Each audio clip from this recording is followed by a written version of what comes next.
सारे देश को जहाँ से धर्म का ज्ञान प्रकाश मिलता है, ऐसे गुजरात और गुजरात में देहरा, वहाँ की स्थापना करने वाले परम पूज्य नरोजी महाराज। और यहाँ अभी राजू भाई ने कितना अच्छा बोला, उनकी वाणी में कितना बोझ था। ऐसे राजू भाई, सभी माताएं बहनें बंधु,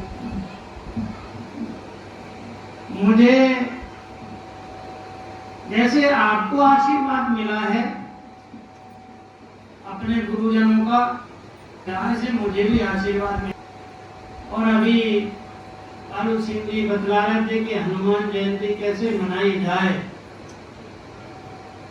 तो मैं अपने अनुभव से बताता हूँ कि जयंती मनाने के कई तरीके अपने देश में प्रचलित हैं।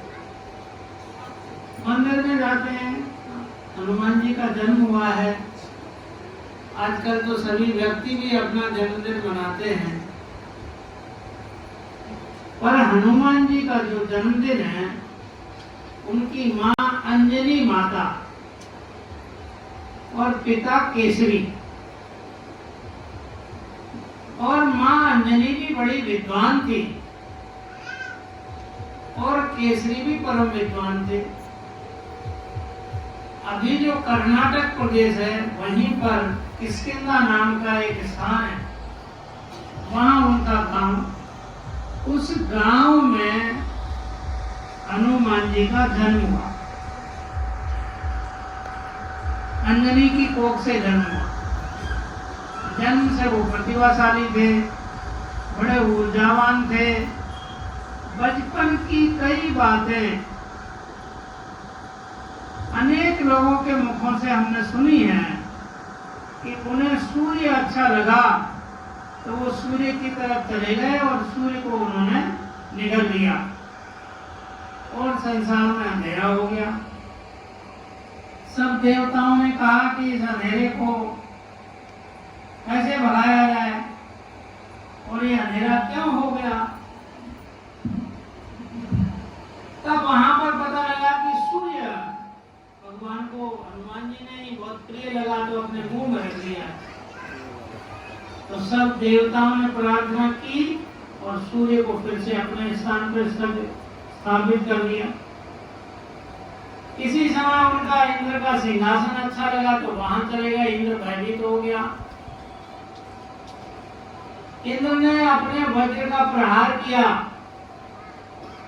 तो उनकी जो हनु थी, जंगा थी, वो टूट गई, घुटना टूट गया। इसलिए अपन लंगड़ा हनुमान भी बोलते हैं, लंगड़ा देव, पैर टूट गया। तो ये उनकी बचपन की सौरी गाथाएं हैं। ऐसे कुछ ऋषि मुनि आए हुए थे, उनकी सेवा करने के लिए बहुत लोग थे, और हनुमान जी उनके कपड़े इधर उधर फेंक देते थे, रोकने से रुकते नहीं थे। तो ऋषि मुनियों ने उनको श्राप दे दिया था कि जाओ तुम अपना बल और पौरुष भूल जाओ। तो जब किसी को बल और पौरुष याद नहीं रहता है, मैं क्या कर सकता हूँ, मैं कैसा हूँ, ये भूल जाता है, तो फिर वो कुछ नहीं करता, शांत हो जाता है।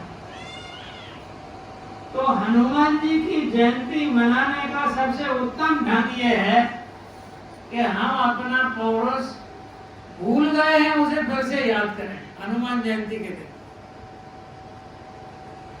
हनुमान जी में सभी शक्ति थी, सूर्य को निगलने की शक्ति थी, इंद्र को भयभीत करने की शक्ति थी। ऋषि मुनियों के पास जाकर के वो उतनी अपरिमित ऊर्जा थी कि ऋषि मुनि जो शांत रहते थे उनको भी उन्होंने क्रोधित कर दिया। ऐसे ऊर्जावान हनुमान थे। लेकिन एक समय ऐसा आया कि वो बिल्कुल चुप बैठे रहे। जब उनको करना था तब भी चुप थे, जब नहीं करना था तब करते थे, और जब करने का समय आया तो चुप हो। तो ऋषि मुनियों के श्राप के कारण ये हुआ था। लेकिन ऋषि मुनियों ने जब श्राप दिया तो उनकी माँ अंजनी ऋषियों के पास गई। उन्होंने कहा एक अबोध बालक, अज्ञानी बालक, आयु में बहुत छोटा है और उसने आपको परेशान किया, और आप जो धैर्य के समान हिमालय जैसे महान लोग इस बच्चे पर क्रोधित होकर इसको इतना बड़ा श्राप दे दिया। तो सारे ऋषि मुनियों ने कहा हमसे बड़ी गलती हो गई, बालक तो अबोध ही था और हम ज्ञानवान थे। तो उन्होंने अंजनी माता को एक वचन दिया था कि हनुमान को कोई उनके बल और पौरुष को याद दिलाएगा तो फिर से उनमें नई ऊर्जा रहेगी।